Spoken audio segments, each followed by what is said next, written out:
Wow, names now. Yeah, Ken. Just so everyone can be clear, because people were mistaking Mr. Potato and the Calvinist so often that we just had to put the names in here. Just you know how it be. It's just really confusing our complexions and it's just know Calvinist crazy. is the one with the glasses. Mr. Potato's the one with the man bun. He has a man bun. Do you know why I have a man bun? Because you have curly hair. It's because my wife said it made me look good. Oh. All right. Now how are we going to tell you guys apart?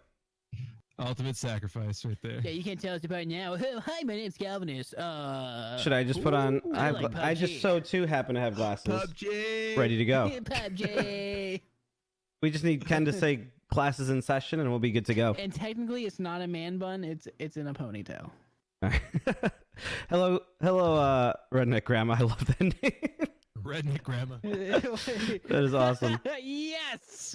All right, guys. Well, today, jumping back on track, it is Friday. It is our weekly 10 a.m. show. Hear me out. We have a lot of news we're going to be covering this week. We have our co-host here, one of two that is on regular, Mr. Potato. How are you today, man? How is life in the fast lane?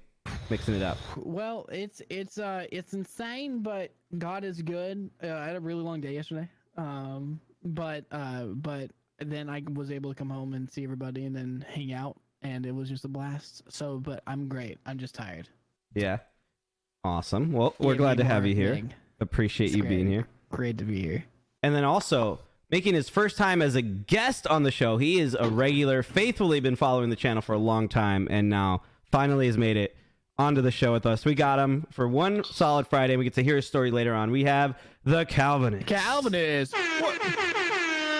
What's cracking, y'all? What's cracking? Thank you for having me. I appreciate it. How's it going, man? So you've made the switch back and forth now. You were on Twitch, you went to Mixer for a bit, you're back now. This is your second stream, right? Back on Twitch now officially. Well, no, this is actually my third. Or third, I'm sorry. Fourth. Yeah. Back on Twitch. Yep. So being on yours would be making my fourth essentially. Yep. Nice. And hopped over to Mixer, tested out the Mixer water for about a month. Felt the need to come back and hang out with all you hooligans again. So it's been good. It's been good to be back. You're a hooligan. Well, we're glad to have you. I'm not a hooligan. I'm still on Mixer. Well, not you. I mean, Super Shadow. I really miss Super Shadow, and I just wanted to experience him again. So. All right. Well, we're going to jump into all of this. We're happy to have you guys here. We have a lot of cool trailers to start here for you guys. But first, let's start in prayer here. I'll kick us off. I'll kick us off here. All right.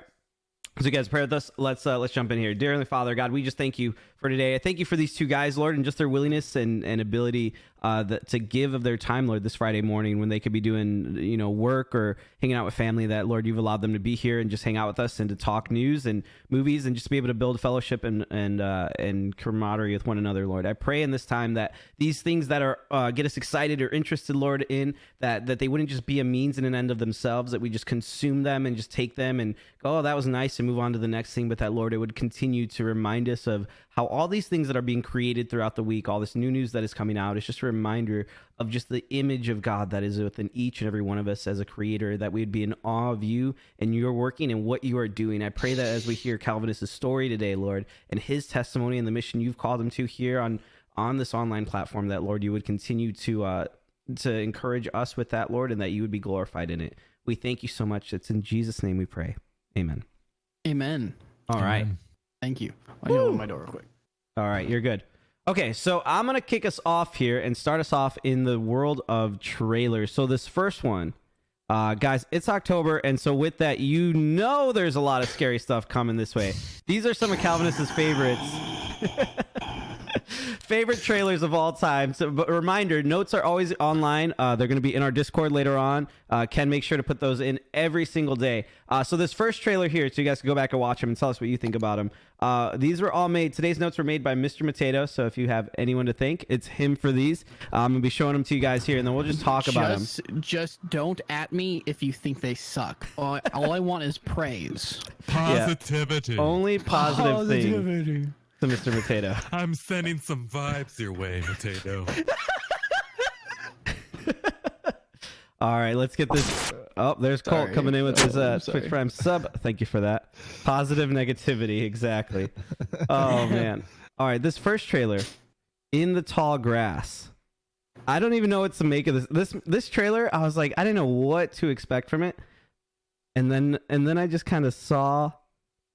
I just saw what happened. Mr. Potato, you were the one. What made you decide to put this as our opening trailer for the day here? I just saw it because it has Netflix on the bottom right. No, it intrigued me because it's still connected to Stephen King. Yeah. And I don't know, it just intrigued me, and then getting further and deeper into it, it like, I don't know, it just grabbed my attention because it's like, wait, like it's one of my worst fears like is like getting stuck somewhere, like these nightmares, getting stuck somewhere yelling out, but you know, the person's next to you, they can't hear you type deal. And so I don't know, it just intrigued me, and it looked spoopy. Yeah. It didn't look too scary to where like, oh man, I'm not gonna watch this, or like it's way too gory or crazy. But it's just like that psychological thriller of like, what if you were stuck in a corner? And then what man would just let his wife go the opposite way? Yeah, you go way over there, I'll go over here. Yeah, just like, ugh. The kid got me the first time. I was like, yeah, yeah. It's just creepy, man. You can find them if they're dead. Right. What? How long you been in here, kid? What's wrong with you? What's wrong with you? Why y'all dirty? Take a bath. Get out of here. What's going on? My greatest fear in my early 20s, children. I would have grabbed that kid like, psych, slap. Yeah. You show me how to get out of here right now. Okay. Dude, off topic, but like scary movies. You remember the scary movies? Like the early Scary Movie 3, and like he punched the kid. Yeah. Exactly. Like, I do remember that. Out, dude. It's always funny because I feel like any horror movie always has like a message and gets kind of preachy at some point, you know, on something shape. I'm like, what are they possibly gonna do here? What are they gonna say? Yeah. What left-leaning thing are they going to tell us? The only I'd say the only one that's ever kind of caught me by surprise was there's a movie. It was called The Elevator, and it was back while I was in college, and I thought it was like a horror, not a horror, but I thought it was. Dude, I think I remember that. I thought it was a murder mystery movie because it's about people who are like these 12 people who are stuck in an elevator, and they keep dying one by one, and so somebody in the elevator is the killer, and I was like, that's kind of interesting. I didn't think it was a horror movie. I just thought, oh, it's like a detective, like who done it, try to figure it out before the end of the movie. And I thought I knew, and I'm like, it's gotta be this person. And then that person dies, and I'm like, well, I'm wrong. And then it's down to two people, and then the person who I thought it was comes back to life, and it turns out that they're the devil. And I was like, really? and the preachy message of the movie was at the end. They're like, well, just know if there's a devil, that means that there's also a God, and God's bigger than the devil. I'm like, this was stupid. This was a waste of my Redbox rental. It was 2.5 stars. Yeah, it's a horrible movie. So dumb. Terrible. It's called I thought it was called, or it's called The Devil. I thought it was called like Elevator or something like that. Well, there's an Elevator movie back in 2011. Yeah, no, I think maybe it was called The Devil. I don't know. I just remember the devil being in the name of the title, but it was like in red, and then it was a longer title or something like that. How dare a pastor go watch a movie called The Devil? Yeah, because this elevator movie, like there's a hand that's getting slammed in the elevator door. It's like blood. So I'm thinking it's that one. Interesting. Yeah, but Calvinist, what did you think of the score?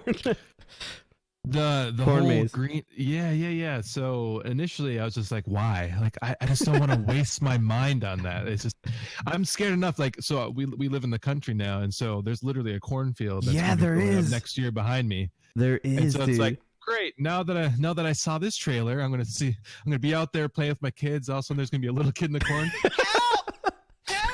Like, nope. You're gonna die. Just stay out there. Stay out there. Get behind me, kid. Satan! I need some holy water. Come on, cornfield. Oh. No, I'm not a big fan of scary movies. I don't want to waste my mind and what's left of it. So I'm just like, oh, That's man. funny. Yeah. It looked a little bit more like a thriller, but that kid Yeah. really freaked me out. Yeah. Yeah. We watched. I watched want all of to these watch late it. last night. So like Yeah. Matt, you sent us the Yeah, notes so probably did around I. like 7 o'clock, or I think you and me started going back and forth with notes around 7, 8 o'clock at night, and then I didn't get into Calvinist until like 9 last night. So so we were watching these all late night. Oh It man, was this is why I couldn't do the worth- country. I could not. Like It's peaceful out here, but yeah. Children of the Corn, dude. Calvinist. One of Calvinist's kids run off like, oh, we didn't really like that one anyways. just hang out there, buddy. You'll find us eventually. Yeah, but yeah, overall, it just seemed eerie and twisted, and there's like a church in the middle of the place. I was like, where are they going with this? What's Yeah. going on? Yeah. Yeah. When it got to that part, I was a little, I didn't get as invested. Yeah. Like if they kept it in the grass, I think it'd be cool. So they're like, oh, let's go to a church. That's creepy too. Yeah. Church not creepy. Oh man. All right. Well, let's stay on the topic of dark of creepy and dark movies here. The second trailer that Matt was able to find was one called Dark Waters. Now this trailer, Oh, this is gonna be good. yeah, this one was I think a little better than It's even not that creepy. first one. It's not as creepy. It stars Mark Ruffalo. You guys know him probably mostly as the Hulk, or if you've seen him in any of his love romance movies. That guy had been 13 recent- going on 30. Was he in 13 going on 30? I think so. Oh, and then it Did he also play love stars interest? Anne Hathaway as like his wife. Interesting. Yeah. So what did you guys make of this trailer here? You guys in the chat will be able to kind of watch it now play out as well. We'll start with Calvinist on this one. What did you think? Go ahead. Yeah, I love just the trailer itself is just such a mystery. Like this big shot lawyer is just out in this country place, and he's just trying to help this individual out. Turns out that they're poisoning the water, and he's going against a huge company, and it's backed by the government, and it's just going to be nuts. And it turns out they've been poisoning the whole town for several years, and it's like, oh my Lanta, this is going to be a good one. I Yeah. like movies like this. It reminds me of what is that movie called? Spotlight? What was it called? But that was a little bit different. The one where it's the Catholic Church and sexual abuse stuff. I think it was Spotlight. I Oh, think, yeah, Mark yeah. Ruffalo was in that too. Right, he wasn't was in that too. Yeah, Yeah, yeah. So I know that was more so they were the newspaper people, but I just love that. Let's take the evil person down type movie. Yeah. So, that was cool. Yeah. Mr. Potato, what did you think of this when you saw it? It was interesting. Well, first off, the cast I like already There's so love. many people, in this thing. And even like the main bad guy he's like going up against, or like bad guy, like he's going up against. It's cool to see Mark Ruffalo, not the Hulk. Yeah, like, to kind of see him in again. some other things. Because we see him in some other serious movies here and there, but lately it's just been he's the Hulk, and Yeah. so it's great to see him because he is a world class actor. So it's great to see him do that, and like he's looks like he's gaining a little bit of weight and everything. But I saw this and I'm like, I'm gonna see this. It looks really good. And plus, it was a big like brownie points in my book when I hear "Take Me Home, Country Roads" like in the opening part. Yeah, it was. It pulled my attention and it makes me want to watch some like I want to because it says based on a true story, of course, as loosely as Hollywood. Yeah. But I want to be like, okay, what was this based on? I want to know about that story, and then I'll go watch some documentaries. Yeah. But like they're talking about DuPont and all this stuff and poisoning the water. it just I don't know. Like these are some of the movies I like to watch. So Mhm. I don't know. Yeah, this one I think looks pretty good. I'm excited about it. I love the cast. There's so many people from like we said, Anne Hathaway and the Hulk, Mark Ruffalo to begin with, but then also just like the supporting cast. There's so many people. Yeah. I'm like, I've seen him in something. I've seen him in like one-off things, but I've done these one-off things really, really well. So to have this ensemble come together, I think will be pretty cool. I'm excited about it. Tim Robbins. Tim Robbins, yeah. So that's gonna be a good one. That one's gonna actually come out in theaters. That first movie, guys, was gonna be a Netflix. Streamed, yep. So for me, our general rule here is typically if it's on Netflix, there's like it bumps up too. But who knows when? I feel like in 2 months when these movies are gonna be coming out, like there's gonna be so many other streaming services around that like that 2 points for being on Netflix might not even be there because who's gonna still have Netflix at that point? Like Disney Plus? Hello, anyone? Right there. Yeah. All right. Apple TV. Well, you get it for free. Yeah, I mean that too. Like, there's gonna be so many things. You get Apple TV for free, or was it being called Apple Plus? Is that what they're calling? It's Apple TV Plus. Apple Yeah, TV Plus. Yeah, Yeah. mouthful there. But there's gonna be so many. Like, how do you Marketing. decide? But all right, let's keep Yeah. moving because we have still 3 more trailers here. Coming out near the end of October, this is the farthest one out of anyone, is a new movie called Countdown. When a young nurse downloads an app that claims to predict exactly what when a person is going to die, it tells her she only has 3 days to live. With time ticking away and a mysterious figure haunting her, she must find a way to save her life before time runs out. What did you guys make of this trailer? Mr. Potato, we'll start with you here. So I thought it was interesting. Of course, like it's not like an A movie, like it's like a B movie or something like that. But it was interesting, and I wanted to I threw it in here because I wanted to like talk a little bit about like what if you could know the day you died, the time you died, like would you participate in that? How many people would participate? It was in that question. It intrigued me the most, actually. Like I care less about the movie. Oh, it's a cool premise. Oh yeah, this app countdowns, now the Grim Reaper's chasing you type deal. Like try and fight that. But that was the only, it was that like question that actually drew me in. I'm like, oh, what if? How many people would actually download an app like that? So I don't know.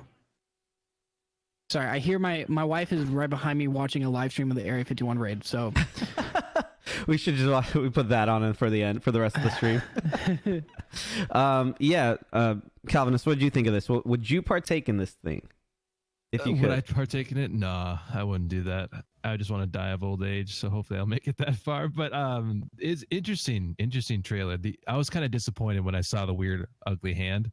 I was like, man, I wish it was more like what was that those other older movies back in the day where they'd be on roller coasters and all of a sudden the wheel would pop up and Final Destination. Oh, Final Destination. Yeah. It kind of reminded me of that, but I was kind of disappointed that all of a sudden you saw like a weird, creepy, like Grim Reaper hand and stuff. So it would have been cool if it was that movie too was like there was nothing really there. Segura, yeah, dude. But I think it would have been cool if it was maybe more just like a psychological thing, like, and maybe it's there's no way. There's clearly like something here, but. What made me laugh was like the super nerdy priest. Like he's got the collar on, and I think he's just like super nerdy. And I'm like, yeah. I wish it would have been more creative, not just some weird hooligan. Yeah, not just like a something. Oh, this part got me at first because I was and. Ew. And then you see the hand, but I was like, why is it gotta be a creepy hand? Like if it could just be like that would have been cool. But yeah, I think as humans we just have this weird desire to want to know everything and anything, right? Like, and we ruin our own, and I think we lose out in life when we just want to just constantly seek to know and not just actually enjoy like what God has given us, so we like miss all this opportunity and instead just want to continually seek that knowledge. So I think, I don't know, I wish that would have been more of the focus of this movie because I think that could have been really cool. But it is what it is, I guess. Yeah, I just thought it was just an interesting it just intrigued the heck out of me. That was an old there was an old Nickelback music video. Do you guys remember this? It wasn't Photograph. It was like some other one. I didn't really listen to Nickelback. I mean, I didn't either, but I just remember this music video where the main guy, the same guy who like holds the photo, the long flowy blonde hair dude, he Save Me If It's Worth Saving Me. That was the music video. It was so he basically could see the world around him, and it was the exact same thing. Just everybody above their heads had little timers that showed when they were going to die. And so he was just running around just trying to protect everybody and save them. He needs a photo of the lead singer now in the back. Yeah. I was going to get him right here next to Baby Groot. This whole room so what I need is a picture of Jay holding a poster of Nickelback holding a photograph. Yeah. Like that. Look at this graph. Dude. Oh, it'd be so great. Maybe in post we'll just get it if I do this. Yeah, there you go. Bark. Great. Bark. It's the Children of the Corn and the Grim Reaper coming to end the show. Baby Groot, save him. Blap. Oh. All right. But interesting find. Yeah. All right. Now let's get to our last 2 trailers of the morning that I'm pretty interested in. This next one is called Raising Dion, and I'm just gonna let this trailer play. I'm not gonna set this one up. I'm just gonna let it go, and I'm gonna let's go to Calvinist first. What did you think of this trailer here as you saw it? Just Interesting. Yeah. So I didn't think it was going to be, because I know nothing about this trailer at all. So I didn't Yeah. think it was going to be some type of like superhero type thing. So that was interesting. I was just thinking like, okay, father passed away, now living with mom. They're growing up in the hood. Now he's dressing all weird. And so I just thought it was going to be one of those things. All of a sudden it just kind of escalated to a whole different level. So I'm excited to see what happens and figure out what happened to the dad, and maybe the dad is the lightning dude that we're seeing, and I don't know. This is going to be very interesting. Like, right here at this part of the trailer. Yeah. So yeah, I'm excited to see what it's all about. So yeah. What about you, Mr. Mateo? You captivated my attention. There was a couple things, of course. Like, I get very critical about movies with like their CGI and everything. There's a couple times it seemed like I was like, oh, that's just really gimmicky, and like that's they need to pump more money into it. Yeah. The sparkles. Yeah, sparkles. Dude, I threw the Instagram filter on, guys. That's exactly what it is. But no, it really intrigued me, and I'm glad. Is it a series or is it just a movie? It's a series for both of these two. Series. They're Okay. series, actually. These are series trailers. So that's what I like.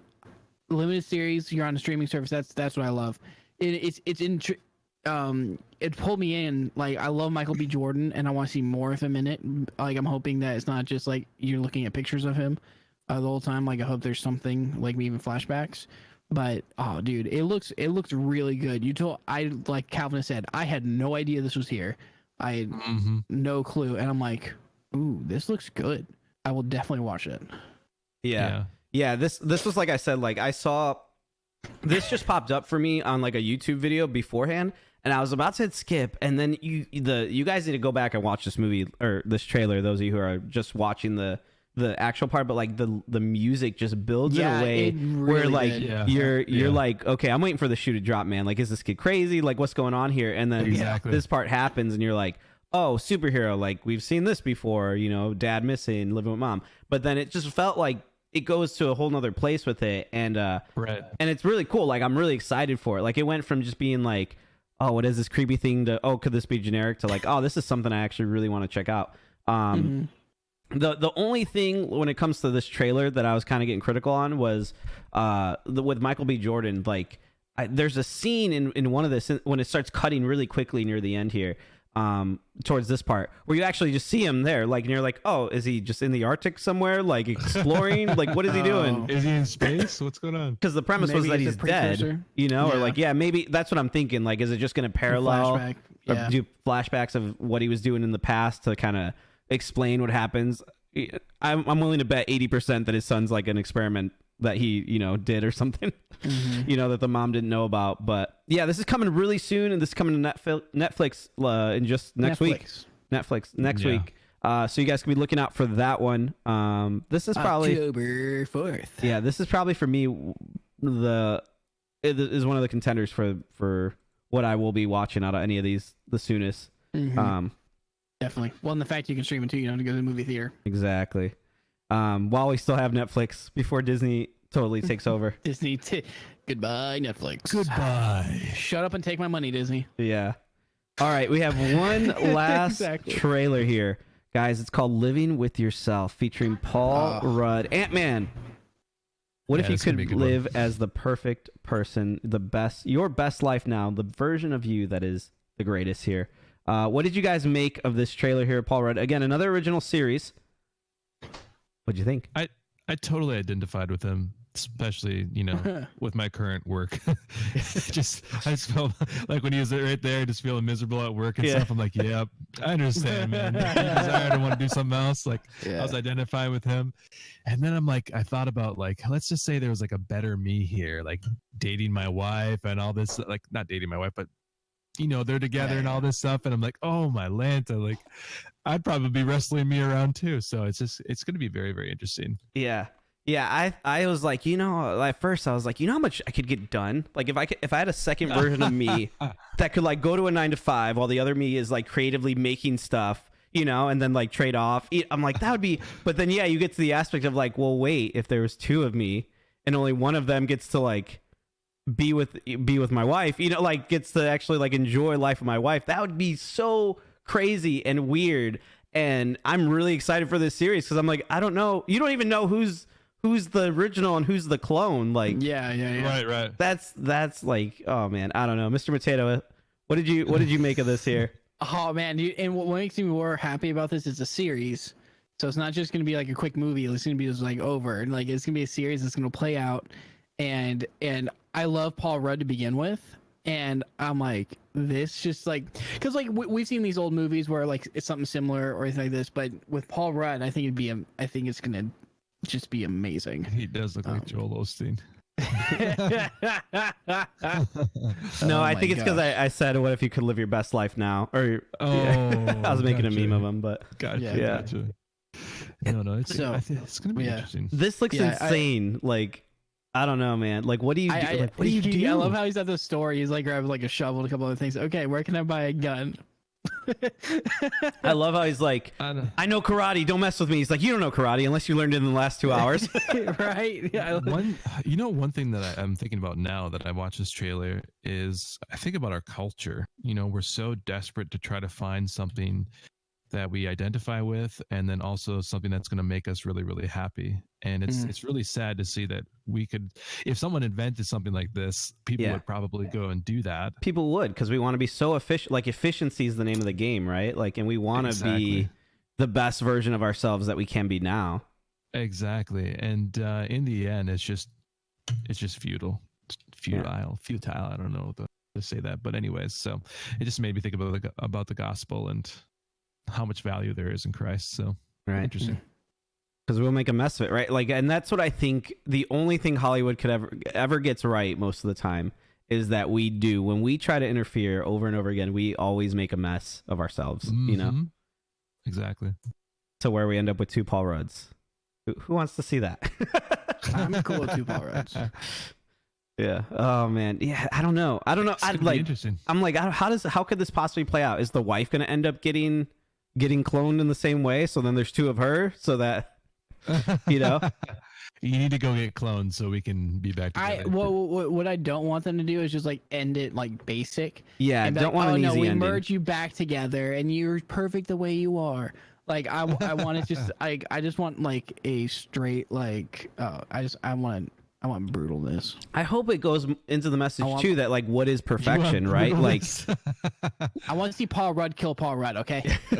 Oh no. I hope it really delves into fight to the death. Sorry, no, Dan, you're good. I'm just hoping that like again, like what we even perceive as perfection or like what is good, you know, might not be as great or good as we like to think it is, just because someone is cheery or happy or positive or whatever, you know, like maybe even more efficient doesn't necessarily mean that they're happy or, you know, fulfilled and find joy in this life, you know. So I hope that this series, because it's a series and not a movie, it takes its time to really explore some of these things that we're kind of saying here, you know. It's interesting that in the part of the clip there, they took a scissors and clipped off some of the wife's hair. So I wonder if they do it to her. Because like, hey, we make two of her. Maybe they'll try.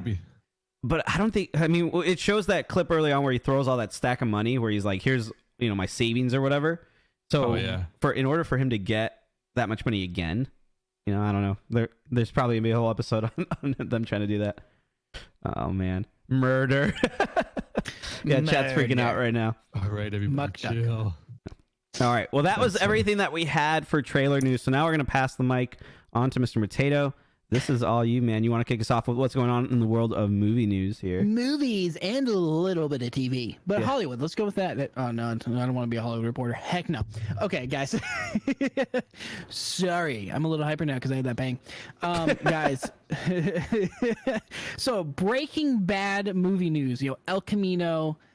Just two quick things. It's nothing like, I'm not going to stay on this for a while, but I know there's a lot of Breaking Bad fans, including myself.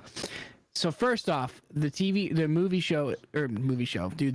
going to include 10 original characters, at least 10 of the original cast, like that were, from Breaking Bad, which I thought was awesome.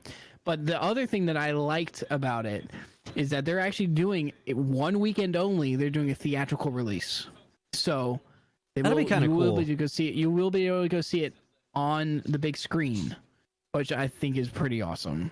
Yeah. And then that's what I was curious. So what did you think of that? Will you guys go see this in the theater?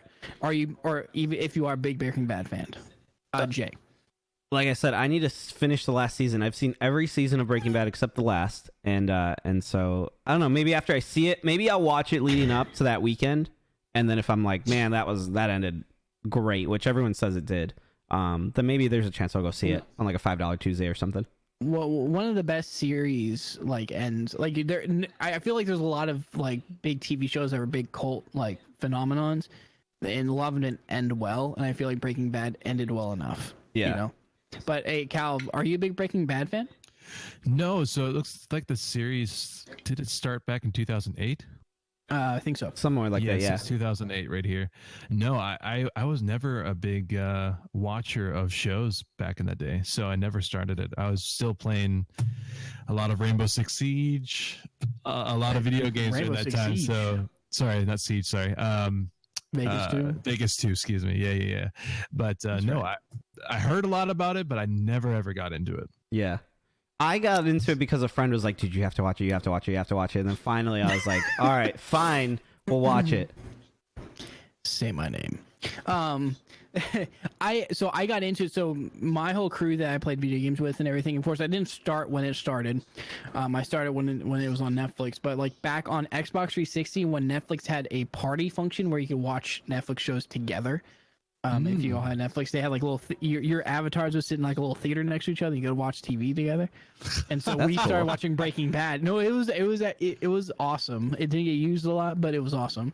And so we would start. That's how I got into Breaking Bad, and I loved it. I want to rewatch it again, especially before the movie comes out. But well, let's go grab some 360s and then do that. That sounds way more fun than me watching the final season alone. Dude, they stopped doing it. It was sad. You can do anymore, but it was cool. Like that's how I first started watching The Office was like 4 friends, and we would be sitting like our avatars would be watching them on a theater screen in The Office, and like your avatars could do emotes and stuff. So I was like flicking boogers at people. It was awesome, dude. Do you know what's crazy? Like I'm hearing you talk about this, and you're a super fan and stuff. Back in the day, and even now, I've never been a super fan of like anything, sports, movies. Maybe Lord of the Rings a little bit, but I never was to the point. It's like I dressed up a couple times as Gandalf, but that's who hasn't. Never ever did that. But this is interesting. It's cool to see you guys so excited about it. But yeah, I've never been a super except for Jesus. Yeah. So like Breaking Bad is like not one of my all-time favorite shows. It's just really well done. I like Better Call Saul as well. But like one of my favorite shows that I can still binge like to this day, and I've seen it a lot, is like Sons of Anarchy for some reason. I just love the show. But maybe because it resonated a lot with like my personal life, because like I knew a lot of people in that life and everything. But it was just interesting. But yeah, so I'll have to watch it. But The Office I've seen the most. Yeah, and my wife is a big Office fan. Which, speaking of, she might be really excited with this next news. We're making a segue, and I want Jay to lead this part. So, Jay, take it over. All right, guys. I don't even know where to start with this because this all came out this week. There was news. The Verge is now reporting, and Deadline has reported that this is the stupidest name in the world, but NBC, the people who host and kind of run a bunch of shows, are starting their own streaming service. Don't worry, you don't have to pay for this. It is not a Netflix and Hulu level where you have to have a subscription. This is just going to be a free app that is going to have 2 main shows as kind of their anchors to it. You can watch it just like regular TV. Free? It'll have, it's free. You're going to be able to you're going to have to watch ads and stuff. They will have like a premium paid version with no ads, but they're going to be making digital content specifically for this app, one being Battlestar Galactica and the other one being, now according to NBC's CEO and chairman, is reporting that they are looking at doing an Office reboot. So what does this mean? What does this look like? I have so many thoughts on this, but I want to kind of hear from you guys first. The app is such a stupid name. I'll say that to begin with. Peacock, like what kind of name is that? But Calvinist, you said your wife's a big fan. Are you a big fan of The Office? I never watched The Office either. I never got into it. I'm telling you, guys, I just wasn't a TV show type of guy, not at all. Back in the day, so it was just gaming, and most of back in that time too. I was just a workaholic, so I was working for Foot Locker, and I was a manager in training, and I was managing all these different stores, and so I had no life. All I did was work. Did you get some good shoes out of that deal? Oh. So when my wife and I first got married, this is off topic. Sorry, guys. No, we had to sell those shoes, and we got big moolah. Did you? We were like dirt poor, but I sold my shoes. Nice. Now I'm rocking some New Balances. But anyways, no, I want to hear from Potato because I think honestly, like no exaggeration, I think I have seen fully through every episode maybe about 10 times. Like at least like gone where I've started at episode 1, season 1 and gone through all like I've gone through the series 10 times at least. But I've seen episodes like I'll just throw on an episode here and there. Like I'll just choose a random episode. I just don't want them to reboot it with like a whole new cast and try and go for the same feel. Like maybe it was like, hey, it's a different branch somewhere, or that's like, the thing. Cool. That's to me the. Go ahead. I'll let you finish your thoughts. Go ahead. I'll let you finish first. I don't know, man. I just like I don't think they can recapture the Office feel, especially without like the rawness. I think after Michael Scott left, that was it. Like that was it for The Office. Like there was some good stuff after, but like the whole thing that made it was Steve Carell, in my opinion. At least at first. And like I don't think we can capture that again. And especially with those jokes that they made, will not fly in 2019 or 2020 whenever it comes out. Right. So the only thing that I remember seeing about The Office back in the day was just I just watched the funny clips, like the short clips about all the funny stuff. And so I don't, just with me seeing that and then the rawness of it, like basically just put a camera up and interviewed the people that's working and stuff. I don't think they'll be able to do that again. So it's been done too many times. Yeah, I mean, there's been a lot of shows inspired from that, from Superstore to Community I mean, they're all Greg Daniels, the same guy, or Parks and Recreation was obviously the closest one because it backed up right to it. So a couple of I think to start like season, like you guys are saying, season 7 and 8 were a little rough, and I think that's because they took Ed Helm, who should not have been the lead and focus of that show, and they're like, oh, this guy was in The Hangover, like. He's popular. Everyone knows who he is. Let's make him the next Steve Carell. And that was such a miss from the writers. And so they course corrected like halfway through season 8. And there's like this weird shift where Ed Helms leaves for a while, his character. Yeah. And then they refocus on what it should have been. And they ended really, really strongly, I think, where the focus was on Jim, Pam, and Dwight. Like that last episode, I was crying. Like still, like I see it, I cry. I'm like... My people. so I think like that bad taste, it was a combination of both Steve Carell leaving, but then also them choosing Ed Helm to kind of lead the show, and that was a bad move. So I think if they could focus in on those things, I think would be really cool. And to me, when I hear reboot, what it seems like they want to do isn't, hey, here's another workspace with a whole new cast of characters, and maybe here's one or two of the side characters coming in. But I think what they would want to do here. I just want Stanley back. Is get the entire cast back. Is they want to get Jim and Pam and Dwight and Andy and and Andy's Ed Helms' character as a like ensemble, as part of the crew. He's great. He's just not a good leading man. And so for a long time, I'd be like, this is stupid. And even on this article, it says, oh, they'll reboot The Office, but one without Steve Carell. And for a long time, Steve Carell's like, I'm done. That was a great time in my life. And but recently, about 2-3 months ago, he was on SNL, and he was kind of doing his like opener and kind of talking to everybody. And he's like, I'm making a lot of movies now. I'm doing a lot of things, but let me take questions from the audience. Like, who has a question? And he like asks, like he picks a random girl, and she's like, yeah, so are you going to reboot The Office anytime soon? And he's like, oh, no. He gives that standard answer. Like, oh, it was a great time. I love all those people. Like, things were really good. But, that we're kind of beyond that now. And I don't think, the cast, getting everybody back, I don't think they would want to come back. They want to continue to do projects. He's like, but next question. He points to another girl, and it's the girl who plays Pam. And she stands up, and she's like, I'm ready to do a reboot. Like, if you are, like, you know, so can we do the reboot? And then he's like, well, I think it's probably just you and me who would want to do it, nobody else. And then like he's like, let's go over here, and he picks someone else, and another girl comes up, and it's Kelly from The Office or somebody else, and then it's like pretty much the entire cast of The Office is there.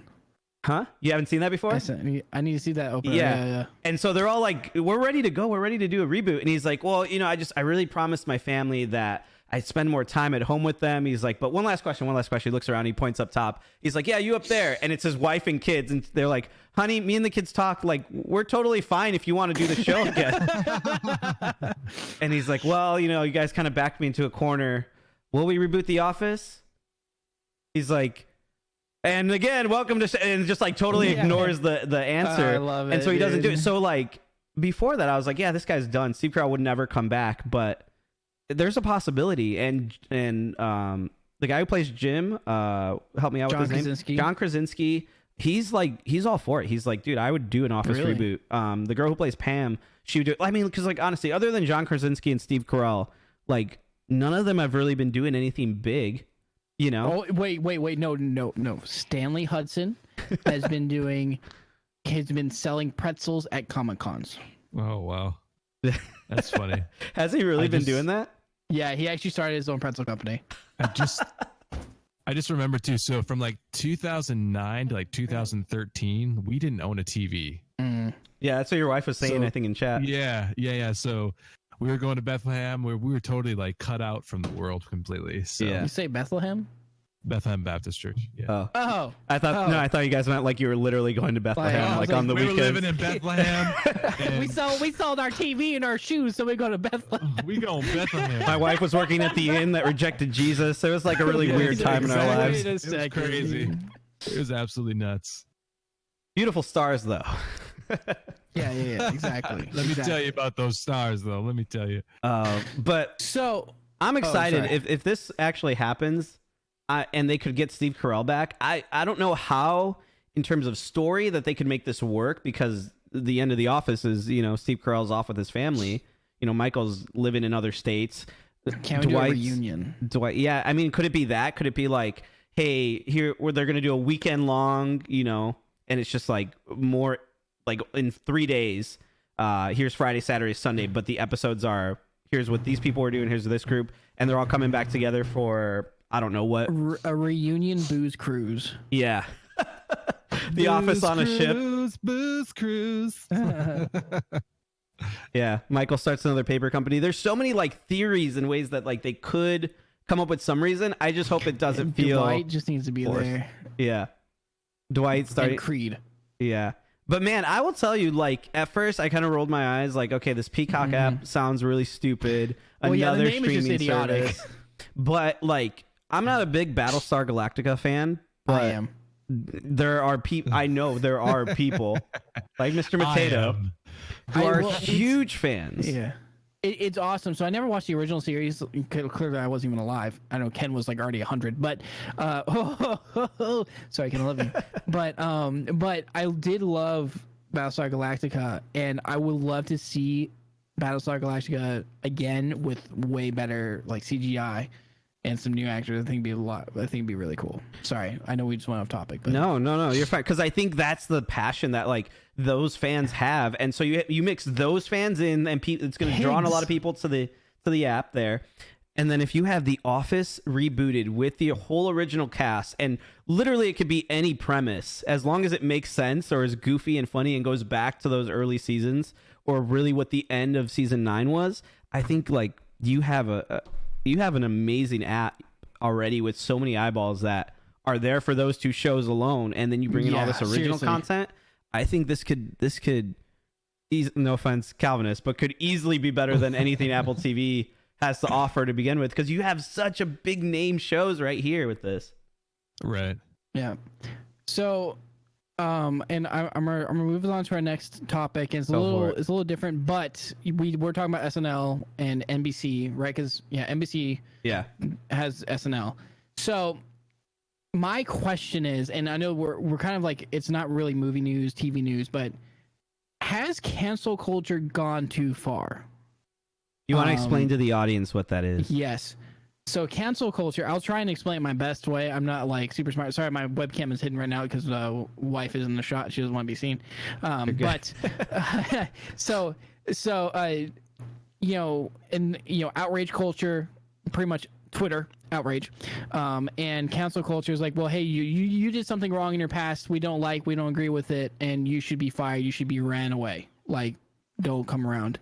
And so that happened with an SNL star, a new SNL star. Yeah. Right. Like he literally Shane Gillis. he literally just got hired, and he got canceled. Like, and because there was a YouTube clip that showed up. Okay, I'm back now. YouTube clip that showed up, and of course it was derogatory, racist remark, but it showed up from years ago, and he apologized for it. But because a writer on Twitter got backing, oh gosh, that's really I'm like overexposed. Sorry, I'm getting distracted, dude. I'm horrible at this. You're good. But someone just said, hey, you should be, you should SNL, you should drop this guy. Like, just because over something he said years ago, and of course it's wrong, he apologized for it, but still SNL's like, hey, we see all this Twitter backlash, you're fired. What? So like I feel like it's stupid. A lot of people are getting like really offended over a joke or something that was said years ago, and they're taking it like, it's outrage. But and then even in real life, if you actually ask someone about that, they're like, oh yeah, it's not that big of a deal, but it's over proportion online. Like, Calvinist, what do you think of it since Jay just walked away? Yeah. So my biggest thing when all this intense movement started back in like 2012 and all this stuff. Yeah. There was constant, like, towards like Christians, there was constant like, hey, don't tell me how to live my life. You are not God. And it's just so interesting how the human nature works. You know what I mean?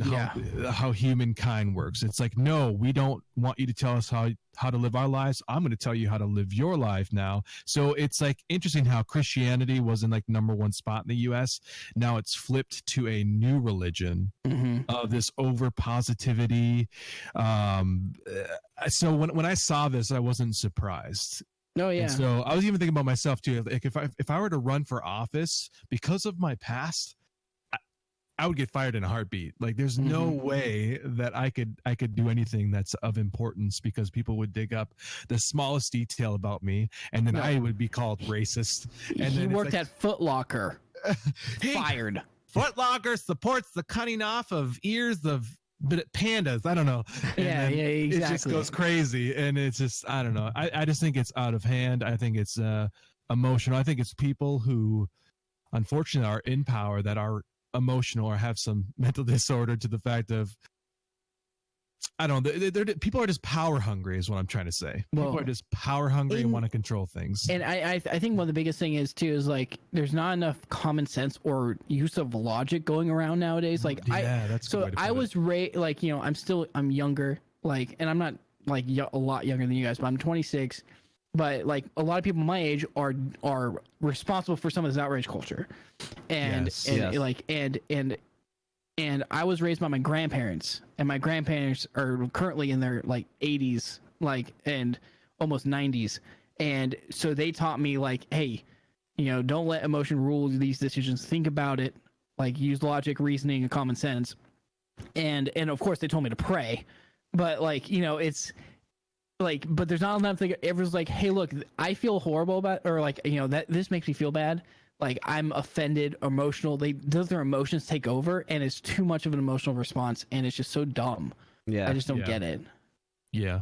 Yep. I'm outraged that you aren't outraged. Yeah, it really is like allowing the best of you, and this also happens too when we talk about things like religion or different theological discussions. This even happens within the Christian community as well. Oh, definitely, all the time. Yeah. I mean, my name alone, when I show up places, people already have the assumption that I'm Westboro Baptist, or I'm I'm going to argue with you and all this stuff. It's like, bro, calm down. Like, if you get to know who I am, like I'm You are chill and laid back. All right. Just calm down. Right. And so it's just, it's I first jumped in a stream and I'm like, dude, this guy's named the Calvinist. I've heard some weird things about Calvinists in the past. I was like, we're about to get into an argument.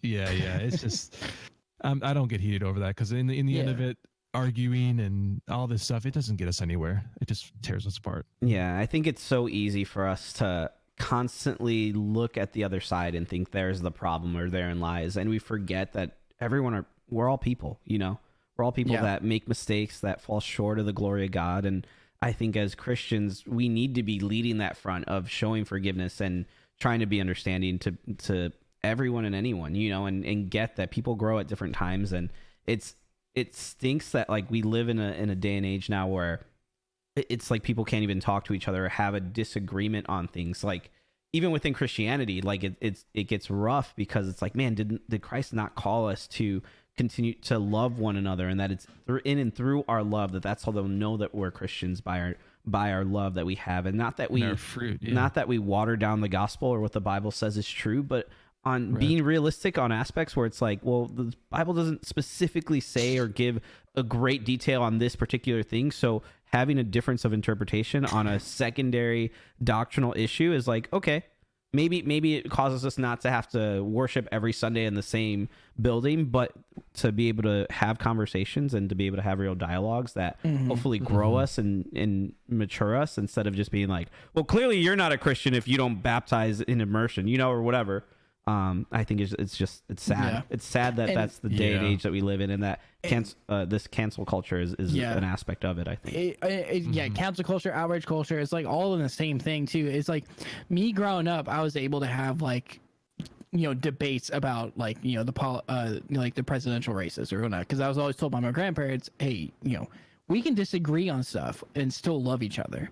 Like you can still show love, and have discourse. Like, we don't have to hate each other because we have different thoughts about something, and we shouldn't all think the same. Like, you're allowed to think something different. You're allowed to have an opinion. Your opinion matters.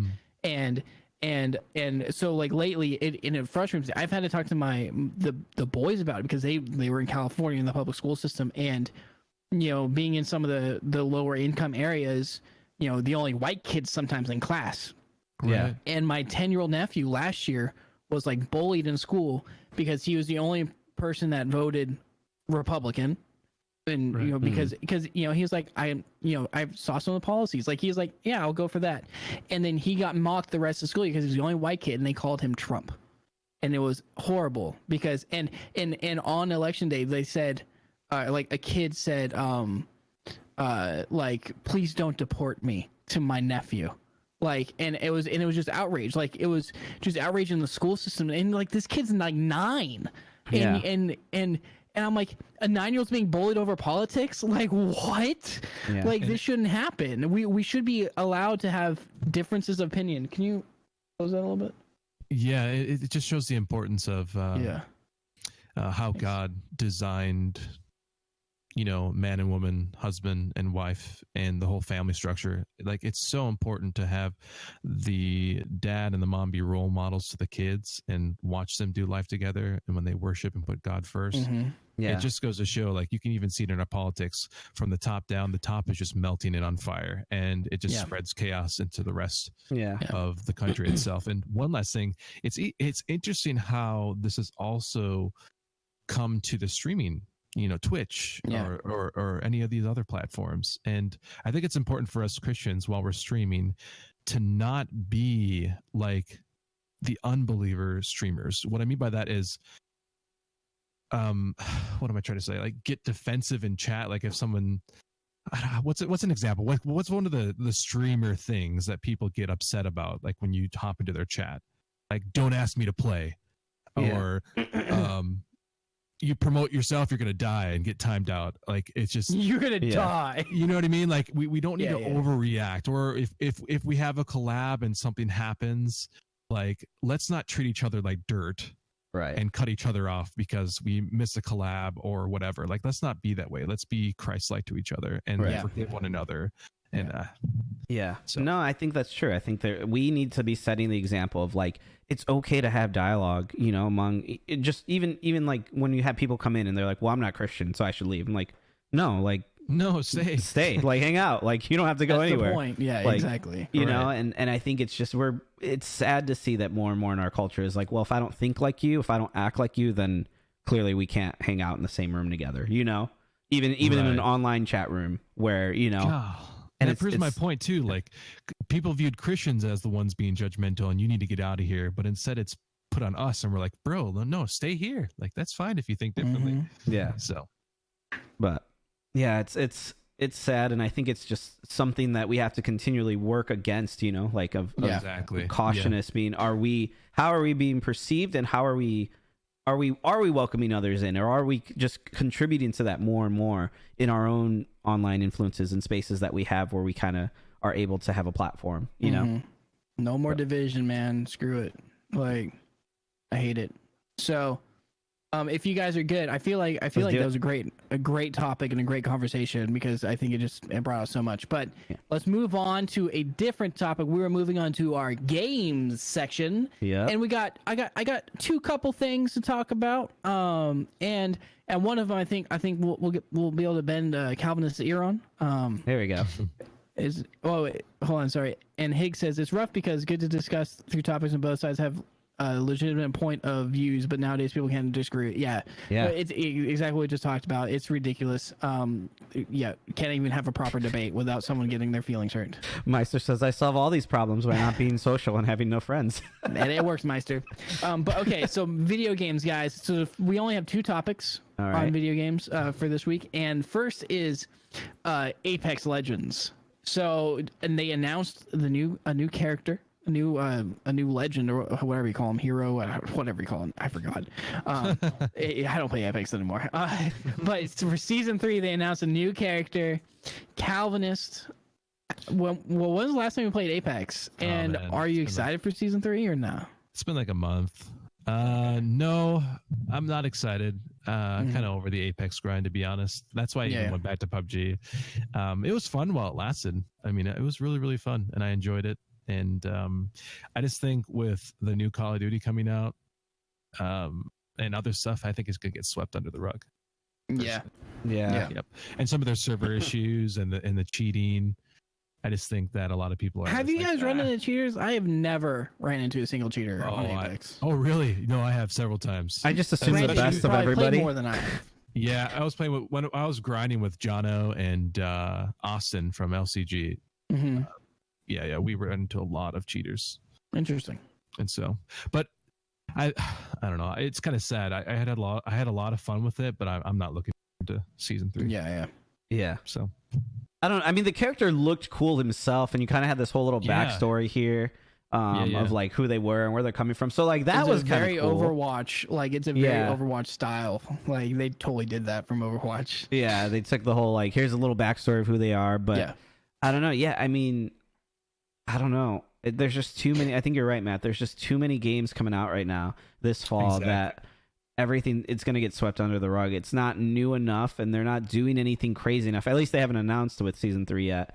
Aside from the new character, that like, okay, great, you have a new character in a broken game, or you know, a game that doesn't have good structure in it. So yeah, and I think the biggest thing too when it originally came out, it was going to be the competitor. And I think when everybody went back to Fortnite and stuff, Apex is just trying to be cool and legitimate with everybody else. But I'm just like, it's just yeah, I don't know. Oh, and Higgs just brought something up too. It's not good timing for the update. New Apex update is coming out the same day as Shadowkeep Yeah, and D2. and wow. like I said, that's gonna it's overshadowed. yeah, overshadowed. yeah, and that's what I'm gonna be doing. Like exactly, I'm all in Wait. Shadowkeep. Like that's I what just see what you did there. You saw that? Yeah. I'm barely gonna play Da-da-da-da. Borderlands 3 because of Shadowkeep. I'm just Oh, like, yeah. I have no time. Like, I literally go to TwitchCon and Shadowkeep comes out while we're there, and so I'm gonna come back, and that's gonna be my new main game. You know, so Right. Yeah. I'm not gonna Isn't touch it anything interesting else. how you float back to what you started off with? Oh, all the time. Like I was All the talking to Eagle Garrett and Truth about this. Or I think it might have been more Truth. Maybe you're here, but I was like, are you hoping? You know, because Truth's mainly done Fortnite. And so when I started my stream, all I did was Destiny 1. I would do Destiny 1 carries, carry people through the competitive stuff, get them their exclusive stuff. And like, that's how I build such a quick audience so quickly. And it wasn't until Destiny 2 kind of came out and was horrible that I took a step back and was like, all right, maybe I got to do something else. And then Fortnite kind of happened. But I really, really hope, like, there was always hope in my heart, like, man, Destiny 2, just be good again. Just be good. Just be good. And hoping with Shadowkeep. Make Destiny great again. Yeah. And I was like, I was asking Truth. I'm like, do you hope Fortnite, like, this is probably the lowest low Fortnite's ever really had, which isn't really that low, but you know, I'm like, do you hope it comes back stronger than ever, or do you want it to die so you can move on to something else? And he's like, I think he feels the same way. He's like, no, I want Fortnite to be good. I want to have like that game I could always come back to. And for me, that's Destiny, to be able to come back to it over and over again and have something to grind, something to help people with. We're trying to get Truth in. Like, we were playing Modern Warfare yesterday, but he wasn't having too good of a time. Well, so and well, and that's the thing is, like, I think it'll give Truth some more time and all that playing, but just like you said, I've been playing Call of Duty forever. I feels like, and so like I'm always every year I'm gravitating to it. Like that's why I try and stream. Because it's my game. I know I'm good at it. I get just like you with carrying people in Destiny, Jay. Yeah. It's like I'm good at Call of Duty. I can play it like and it'll be fun. Yeah. And I always go back to PUBG. It's weird, but I always just go back. And you have those games that you love, like even with like in Destiny, because if you're not grinding and keeping up with the best guns, like you'll get outclassed or outgunned or whatever. But I'm like, I have stuff that I just use that I like, that I'm like, I can do good with this. And if I just grind it out, I can get really good again to where I can carry people over again. And after 26 years, Doom. 26 years, Doom is back. TOS, you want Destiny to bring back the terms of service? I don't know what TOS would be. TOS would be, I'm trying to think of every expansion that's come out. The House of Wolves, no. I'm not sure what he's talking about in TOS, but yeah. Oh, man. So let's move on to another bit of gaming news, and then I have a question that's not on the notes for everyone. Sure. Well, one person, but okay. So next piece in gaming news, it's esports related, specifically Call of Duty, because that's just what I watch. But Trials of Osiris, that's what it is. Sorry, it just took me a minute. Yeah, Trials would be amazing. Sorry, go ahead. Sorry, not to cut off your segue. You're good. So esports news, and it's been out for like almost a week now. Like it started beginning of the week. You guys all for Optic. Look, I have an Optic jersey on my wall, like Optic Gaming. They've been kind of in a decline because they got wrong investment. Companies bought them. There's been some drama going on in the company. But the CEO, Optic Hex, the guy who founded Optic, made it what it is. He's a pioneer within esports. He finally made a video and left Optic for good. He's been holding on. And he looks actually like he bought stake in NRG esports, and now he's the co-CEO of this company, he's heading up Call of Duty's franchise league in Chicago. So I don't know if some of you esports fans or not. Call of Duty this year has gone full Overwatch League style because it's all run by Activision, and so they're city-based franchise teams now. Just like real world sports, and there's 12 locations. We got Paris and England, or London, I should say, and then we have all these other places in the States. But Chicago, and Hexes love Chicago, and so it's kind of cool to see him go back there. But it's interesting news because this guy has been a pinnacle in esports in general. He's won like these awards for making some of the biggest, one of the biggest companies in all of gaming. A lot of people know, you hear Optic, you've heard of Optic most likely. Yeah. Same with FaZe, and it's funny because like FaZe started because of Optic, like they wanted to be like Optic, so it's just really cool to see. So I'm curious, like I know you guys aren't maybe super big in esports, but do you think that it's a good move to move on to greener pastures and keep growing the esports business, I guess as you call it? I don't know. Jay? Oh, for sure. I think if you don't adapt, then you die, right? Like you have to constantly be moving and keeping up with things. And I think he kind of realized where Optic was at and took that opportunity to kind of make some moves here and to continue to grow it and get some more hype around it. So it's like the end of an era. So it is kind of sad because you would see Optic like aside from Sin, Optic was like the next big one that I knew of, growing up as a kid. And so Yeah, it's Yeah, kind of remember all weird. the optic game tags. Like, Yeah. oh, you're a big deal. Yeah, you have the optic Oh game. yeah, dude. Everyone just put it, even if you weren't a part of it, just Even that. if you weren't a part of it. Yeah. It was that yeah, or all the sin, fanboys. S-I-N would be the other, like capital S, lowercase I, capital N. Yeah. Yeah. Dude, but what's crazy to me is like so many people have come out of Optic and under Hex's wing, like he built Nade Shot. Yeah. Like he mentored Nade Shot, and now Nade Shot has one of the biggest like esport brands ever. Yeah. So it's insane. But it'll be cool to see what they could do now with NRG and, you know, with him kind of helping them out as well and having some stock in it. Yeah. You know, I think it can be good. Be a good thing. Oh, sorry, Captain. I did totally interrupt you right there, so I knew you were about to say something. My bad. No, it's cool. Okay. I so wish that I could have been a part of something like that back in the day. Right, dude. Same here, because like, you know, I okay, and like this isn't like, you know, I sniped a lot in Modern Warfare 2 and like COD 4. These older Call of Duties back when Optic was still small. Like they had a competitive sniping team, and I was doing competitive sniping. And I remember one time I was able to get into a game where I got to play against like Optic competitive sniping team. And I'm like, if only these smaller like sniping teams could have like grown, like, dude, like how cool would that have been? Like if I stayed a part of it and stayed grinding, because we didn't know how big they would get. Like, of course, they were like, dude, they're huge. They got like 90,000 followers on YouTube. Right. Like no one ever thought it'd be this. Like he sold that stock in Optic and walked away with like a $4 million check or something like that. Like is insane. And I'm like, dude, like, you know, there's all these missed opportunities, and it's just cool to see the whole landscape grow. And like, you know, I've heard of NRG, but now they got Hex behind it, and all these guys have been following Hex for years, like even myself. Like they're gonna grow, and it's gonna be awesome. Yeah. Yeah. It's exciting. Yeah. So you said you wanted to ask us another question that wasn't on the list, right? Quick question I did not put on the list. All right. So Higgs isn't here. He's played the new Call of Duty. I played the new Call of Duty for a while. Calvinist played yesterday for the first time. I just want to, you know, guys, there's an open beta tonight at 9 o'clock Eastern for all platforms, PC, Xbox, PlayStation 4. You can play. It's cross-play. But I wanted to ask Calv what his initial thoughts were after playing for the first time yesterday. If you go back to my VOD when it was launching, it was so fun, man. Like when I first, I mean, it was still fun overall. I had a wonderful time. It was awesome. I was just so thankful that the guns sounded and felt, well, not real, but like there was a lot of kickback, and I had to balance my mouse and I pull it down and all that stuff. So the gunplay was just phenomenal. It was so fun. The graphics were good. I'm excited to see the full version of it. Of course, it's in beta, so the queues and the what was it? The party itself, like there's some glitches where you had to reload the party and stuff. That was a big upset. But the game overall, phenomenal. What was that one gameplay called again? Was it It was that search and destroy type game. Cyber attack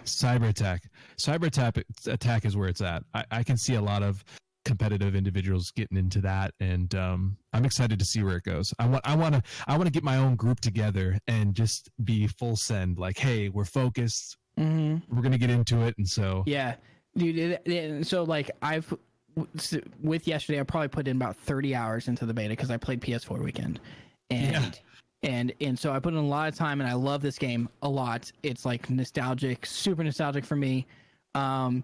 And clearly, I love it because I put in so many hours already. Like I'm grinding the heck out of it, like it's almost so unhealthily. And it really is fun. But yesterday, what made it's like PS4 weekend, I was solo queuing pretty much the whole time. Like I had one night where I played with a few friends, like, but they're like friends of friends. I didn't really know. But like last night with the proper party system, we had a full 6-man squad running. Yeah. Like with PS4 players, Xbox players, PC players. It was like, dude, like finally. We can do so that. fun, yeah. Finally, and we were slaying. I was like, okay, this even made it better. Like, I loved it last weekend, but now that I was playing with a full 6-man and doing call outs, and we were all talking and having fun together. Exactly. I'm like, this is it this year. I'm playing this. Yep. Yeah, it's really fun. I'm really like, I know that you're probably not into BRs as much as I am, but I'm really excited, and I hope that they bring out a BR. They said they will. It'll probably be like Battlefield, where it'll release like early next year. Yeah, I'm gonna be on that grind. But yeah, so Jay, my question is, are you going to try and play this weekend? I mean, that's honestly everything you're saying is what like early trials was back in Destiny Year One, like having your guys, you know, like when it was more competitive and people were just trying to get to the lighthouse in general, it was all right, pick your best 2 guys, and the 3 of you have to know the map super well. It's the same map every time, having to have callouts, having to know, inspecting the other people's gear as you're loading in, being like, all right, this guy's rocking a grenade launcher, a sniper, and a shotgun. Like, all right, so I need to have a sidearm, like whatever, you know, like knowing and having to outplay your opponents and just being really smart. And having something like that for this game, I think is going to be huge and something I definitely want to check out. And if it's like that same mentality, is something I'd probably get really into. Yeah. And I think that's the biggest thing is like, as much as I love the Call of Duty games and I've been playing them for years, my best memories are just playing with all my friends. And like, right, you know, like some of my greatest memories are from like just doing like private matches and playing Michael Myers or like these like, like or like, hey, look, we're doing a like knives only, right, you know, like match, or like those are some of my best memories ever on gaming, like in online gaming. And so that's what like is drawing me to is like, dude, we can play with anyone now. I've had a lot of friends I used to play with back on COD 4 that switched consoles. Like we can all do crossplay. Yeah. I can play with them all except for one guy who's stubborn and won't do crossplay. But like, you know, because he's like, PC players have the advantage. But like, you know, it's you know, that's what's so enticing is like we can get this community back stronger than ever, and that's what I really want. Yeah, so, most of my Call of Duty days were with World at War and what was the other one? Modern Warfare 2. Just competitive. Like we would have practice every night after I got off of work. We would just grind practice, do certain call outs, angles, like Calvinist, or my name back in the day was XCon X. They're like, XCon, you need to be right here at this certain time. And so we were very, very serious and dedicated, and I'm so excited to bring that back. Yeah, it's awesome, man. So I'm like excited for you guys to have this, and it's making me want to be like, all right, let's do it. I'll jump in. I'll help. Yeah. Well, that's the best part. It's just crossplay, man. Yeah, crossplay is huge. It is huge. Yeah. Meister said he played last night on PlayStation. He enjoyed it. Higgs has been enjoying it. Like I just think it's a really enjoyable game, and it's only in beta. Like we don't have all the guns. We only have like what 8 or 9 guns total that we can test. And they said there's gonna be way more attachment. Oh yeah. You're looking at 40 to 50 attachments per gun in full release, and so any combination could change that gun. Like that's it. That's really cool. So, but like I said, guys, give it a chance. It's open, and heck, some people were saying on the Blizzard launcher it's open right now. Yep. So download it. It's free to try for the weekend. Check it out. It comes out October 25th. I'm going to be on that grind, going Master Prestige again. So I'll be playing it. Here's the real thing. Can we all convince the Calvinist bride to let me play again tonight? See, well, the thing is, I can't play tonight, so I will not convince. I'm playing all day tomorrow. I'm working tomorrow. Sorry, let's do tomorrow then. Yeah. Oh man! All right. Well, we have 2 more topics to cover here quickly, so let's real quick. Sorry, Jay. No, you're good. Okay. So another topic, and I'm sorry, Jay. Like you, I'll let you talk at the end. So I just have this quick what if question, because loosely connected to some companies. So with the streaming services, with Disney Plus and Apple TV Plus now coming out, Bob Iger, the CEO of Disney, he stepped down off of Apple's board of directors because competing interests, all that. But he said if Steve Jobs was still alive, Disney and Apple could have merged. So my thing is like, what if we're doing the Marvel? What if Disney and Apple were one? Like, most likely, like, what if Disney owned Apple? Like, what would that look like? And so that GA, I want to start with you, and then we'll get the pros ideas. It'd be. I think this is what like Apple kind of needs right now. There's rumors going around that Apple is considering and looking at Sony. I don't know how true that was. Really? Yeah, because they were looking at that. But the only thing with that is if Sony ever sells to anybody, the rights to Spider-Man go back to Marvel, and thus would be Apple, Disney, anyways. But I I think that could be huge. I think that would make sense to me, that if Apple was like, hey, we really want to do streaming, let's do it, right? If they had all the Disney stuff, I think that could work. But I don't know. I mean, it's crazy to think. And I kind of read up and watched a couple of videos on like the relationship between Bob Iger and Steve Jobs and, you know, Kevin Feige and all those guys that kind of knew of each other and that hung out and were all kind of in the same, you know, same group of friends here. And just how even Steve Jobs helped a ton with getting Marvel and Disney together, even though he hated like comic books and stuff. He thought they were worse than video games. Yeah, from what I was reading. Yeah, Steve Jobs thought comics were even dumber than video games were. But he saw, because he saw them as just a comic book company first and not all the merchandising that you get afterwards. But he was really integral in kind of that initial step of Disney not just taking over Pixar, but also Marvel as well.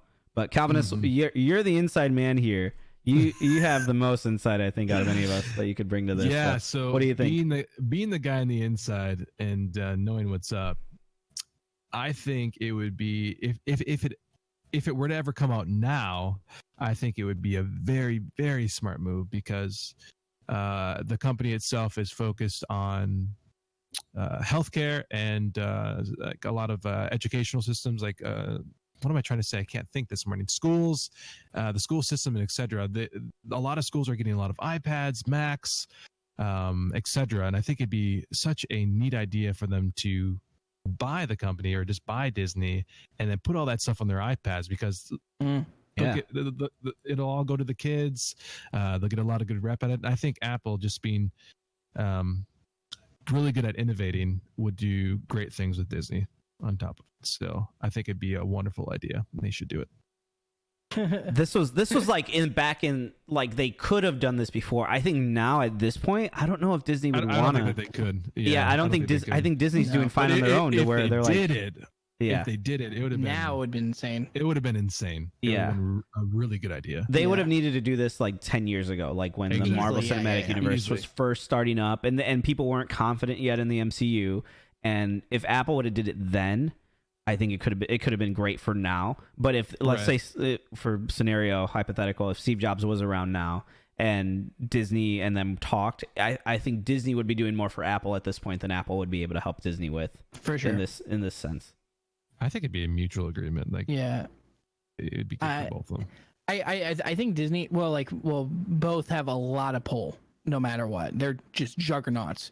But I think like with all the assets that Disney has, I think they bring more to the table, because that's true. I didn't think about that. They have all the assets. They have Fox, they do. Now that and Marvel, Star Wars, like they have all these crazy assets. But yeah, it would be cool. Is like, who needs Apple TV Plus? Can't we just all be under one umbrella? Right. But like I saw a couple of shows on there. I'm not gonna watch it. But I thought it was an interesting article. I saw, like, I was scrolling through and I'm like, what if, like, what if that happened? It would just be insane. That would just be... Maybe Aladdin would have been better. Yeah, Aladdin could have been better. Hang on while I call Jasmine on my iPhone 11. The product placement would be insane and all of it would be ridiculous. Hey, all those Disney TV shows wouldn't be like, the Disney Channel shows. They all had pears instead of apples. They would actually probably have proper Apple computers. Right. I thought this could have been cool though. It could, it would be a awesome thing, I think. That's funny. So yeah, I just wanted to ask that quick question. I thought it'd just be an interesting what if scenario. Yeah, no, for sure. It's crazy to think like how all these guys that we kind of know now knew of each other and were like, they hang out and they know each other, like that's their friend group. These guys who make billions and billions of dollars off of all of this different tech and stuff, and how they work together in that way. And the guys have like changed lives. Like Apple has changed lives with their technology. Like the iPhone revolutionized so many things. Right. And the iPod did, all this stuff did. And then you have Disney on it too with the entertainment side. Like they literally like inspired people through storytelling, but then also even with their theme parks. With me, like I got interested in technology because I wanted to know how that ride worked. Like stuff like that. They've inspired so many people. Like, so imagine having these two giant juggernauts together. I Dude, I'm hoping maybe one like Disney's gonna just take over the world at some point. You know, just I'm ready. Like, I'm already over it. Let's just do it. Like Disney makes good stuff anyway. Yeah. Yeah. I know. We could see. I mean, who knows? Maybe it could still happen down the road. We never know. You know, maybe they see a way where it's like Calvinist, like you're saying, like there's just they come up and they have a really good pitch of like, here's how we could work together. Maybe it's not like a total takeover of one or over the other, but here's like this partnership that we're going to be doing moving forward. Right. Yeah. Right. I just think it gets harder and harder as they compete more and more in the same industries, you know, and No, streaming definitely. is going to be a big one for both of them. But Disney Plus is still gonna make more money. Just saying. I think so. I think you're right. Yeah. Okay. Well, I think we can move on. All right. We have one last topic here under Christianity, and then we'll have Calvinist's spotlight here. But you guys, Ooh. speaking, I was gonna say something about Calvinists and the person we're talking about next, but Benny Hinn, I'll leave it at that. He has renounced his selling of God's blessings, and has kind of changed his approach that he says, and is correcting his theology here and now. So news kind of broke. This was on on September 2nd. So it says here, during his 3 hours and 50-minute weekly broadcast, Hinn said he had changed. Here's his quote. He says, "I am correcting my own theology, and you need to all know it." The televangelist told his studio audience that those watching online that the blessings of God are not for sale, and miracles are not for sale, and prosperity is not for sale. Hinn said he now believes such give-to-get theology is offensive to God, and he specifically repudiated the practice of asking for seed money, where televangelists tell people that God will bless them if they give a specific dollar amount. Hinn himself has done this numerous times, promising God will make material blessings in exchange for the gift of $1,000. That is insane to me. On Monday, he said he wouldn't do it anymore. What did you guys have to make of this Benny Hinn changing his theology? Some people aren't buying it. Some are appreciating it. At least he went on TV and said that and went that far. What do you guys think of all this? Let's start with Mateo. Okay, so sorry. I we you didn't even call anyone. I just started talking. But I feel like he's made enough money, and he's like, okay, we're good now. Yeah, right. He's like, I'm rolling in the dough, bro. It's good. I got my private jet fleet. I'm good. Good. So, and I've brought this up before, but like Benny Hinn actually rented out like my old church buildings on like Monday nights, like in Orange County. And it was like we weren't associated. We're just like, hey, you can rent out the building, give us a certain amount of money. Like, they're like, okay. But I remember like seeing him and seeing his people and the way that his like staff and everyone treated stuff, and I'm like, this guy's sketch. I didn't even know who he was at first, and then I saw all like the YouTube videos of him like using the force and and like Let the bodies hit the dude, exactly. All I can like think of. all those videos. And so I hope that this is a continuing trend, like all joking aside, and like I'm still super critical of anything to do with prosperity gospel like type deal like this, like selling blessings. Like, what isn't this exactly what Martin Luther fought against? Right. Like, Yeah. And but like it's cool that he came out and said it, especially on TV. Like it wasn't just like it was an interview. It was like, hey, I want to be real about this, but like I said, like honestly, he's probably making enough money. He's good. Like, is he authentic? That's the thing that I think a lot of people are skeptical on. Calvinist, what did you think on this whole thing here? No, he's kind of a gooner. I don't really mess around with that. So when I heard that, I'm like, nah, it's just bro, like you're set. Like you threw enough people around where like you're just gonna be rolling in the dough. So I don't buy it. But by God's grace, if it's actually true and something that's happening, by all means, that'd be awesome. Yeah. Have him completely renounce and go back to the roots of what the gospel really is. I mean, that would be awesome. I mean, because he does have this wide audience of people that listen, but maybe the only reason they really hear him or check him out is because of the fact of what he's promising and saying, like, oh, yeah, just give this.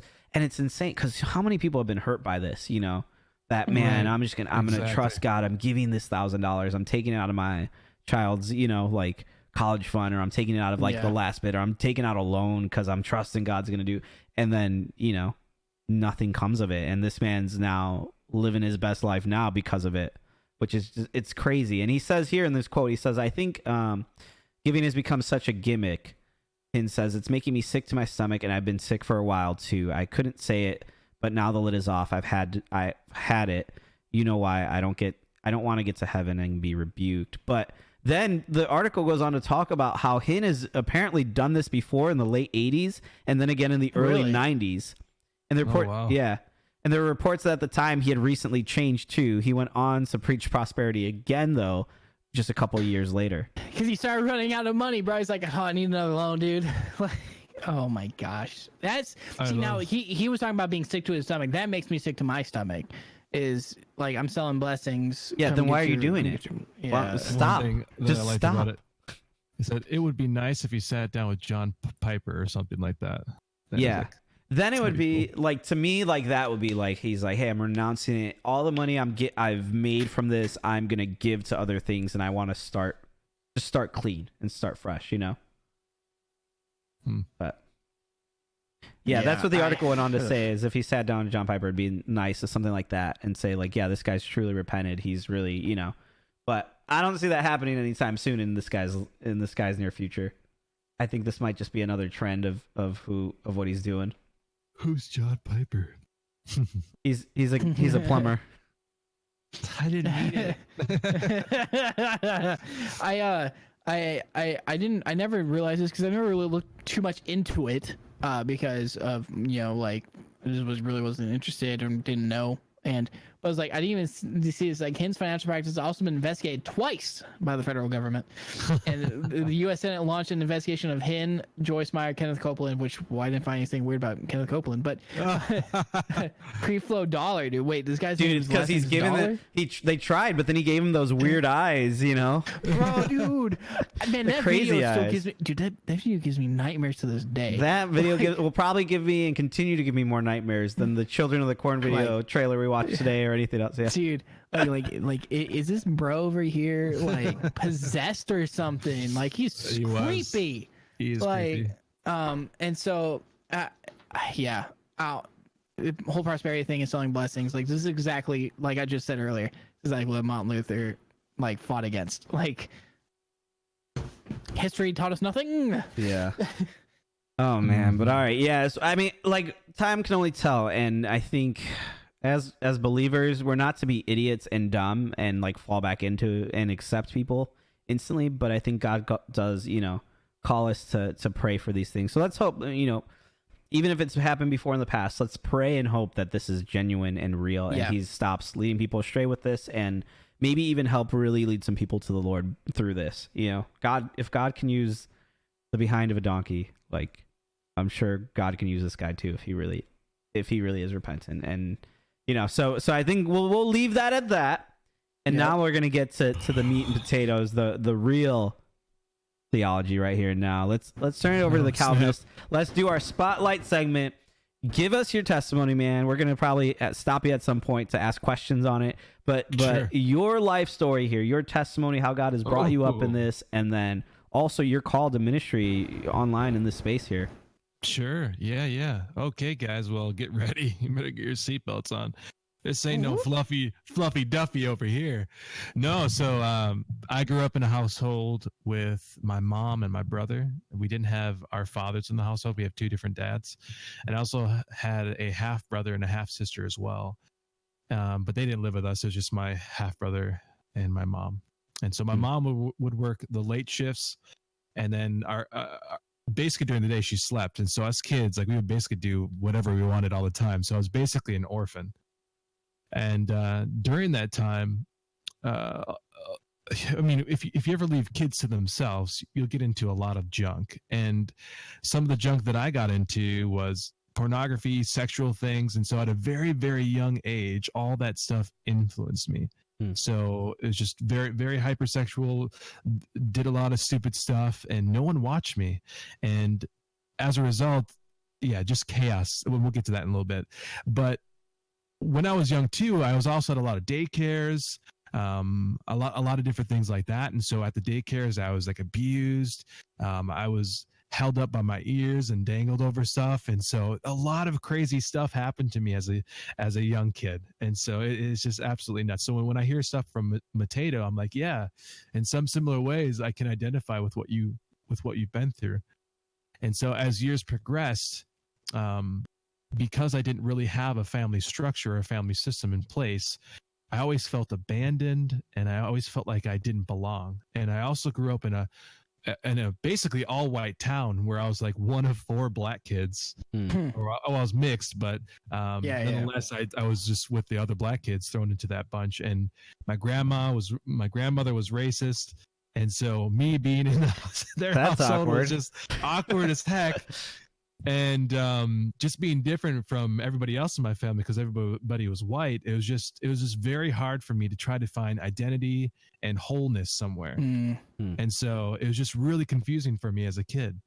And so I just felt really, really lost. And then as I got older, I got invited to a small group at a Covenant church where I started learning about Christ and learning about things of that nature. And it was all kind of like, I have no idea what's going on. I'm just here because they have food. Yeah. And as a young kid, like I didn't eat well at all. Like I would always be at friends' places to eat there because we didn't have a lot of food at our house. Right. And so I'd be that kid that would just eat off of other people. So when people, like if I ever meet you guys in real life, you're going to be like, dang, you eat a lot. It's just like, well, it's just what I grew up doing. Like if you put food in front of me, I'm going to eat it up fast and it's going to be gone. Like I'm not going to talk. I'm just going to eat it up. But no, it was a rough childhood. But when I got into that Covenant church, slowly I could see God's hand moving and just calling me towards, hey, you can find wholeness and peace here. This is, I'm your father. I'm the one that's going to take care of you. And so slowly but surely he started pulling me in. And then when high school came, that's when I started drifting away even more. I wasn't saved then. I was just more being pulled in a certain direction of Christ. And so I partied a lot. I messed around with girls a lot, and it was just a destructive lifestyle altogether. And then when I got into college, that's when God was really working on my heart. I was questioning everything that I was doing. Like, why am I trying to find fulfillment and using women? Why am I trying to find fulfillment and being accepted by these friends groups and et cetera? So I was asking huge questions. And then when 2008 and 2009 hit, God came after me like a wolf seeking its prey. Like he was just on me. And I moved to the cities in Minneapolis. And it was just me and my roommate, but I was just alone. That was a period of life where I was alone, but I had a Bible. And I started reading Proverbs for the first time. And through the book of Proverbs, God was just teaching me life, like just the basics of life. And I felt like finally I'm being fathered and mothered. And, you know, because God is obviously a dude. Mimics a manly figure or whatever, but I just felt loved for the first time, and it was just so neat, and I just became alive. And I think because during that time too, I was still struggling with a lot of sexual things, and after a certain episode, God just, like, I just felt the Holy Spirit come over me for the first time. It was the craziest thing, because I found myself on my knees crying out to him, like, why am I doing this? Why am I trying to find fulfillment in all this stuff, God? I need you. And I was just literally screaming out, and I just felt like, I don't want to like marvel it to death, but I'm just seeing like a big light hit the room, and it was like, blah, I just felt alive for the first time. Right. And so I got invited to visit this college. It did worship nights on Wednesdays. And so I would go there, and I just felt God really, really, moving. And so he introduced me to Paul Washer, John Piper. So all the hard stuff. It's like, all the reformers. Yeah, exactly. So I was fed all of that. And that's when I met my wife.